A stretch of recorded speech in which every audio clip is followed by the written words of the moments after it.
In this video, I'm going to show you how to replace your air temp sensor on your Honda CR-V. It's located on your airbox assembly.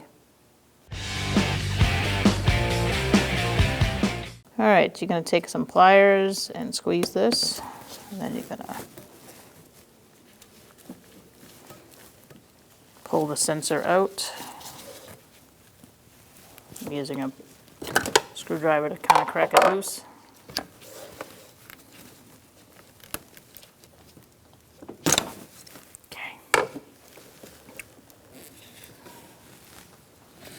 Once you get that out, you can push down on this tab for the connector and pull that out.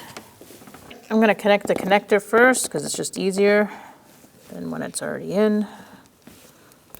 Make sure it's locked in.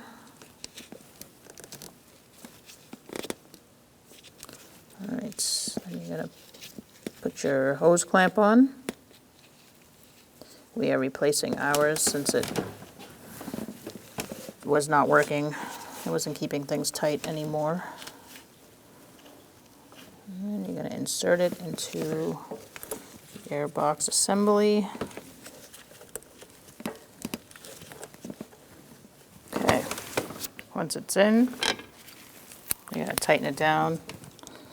If your clamp is still working, you can use your other clamp and just squeeze it like the same way you took it off to put it back on.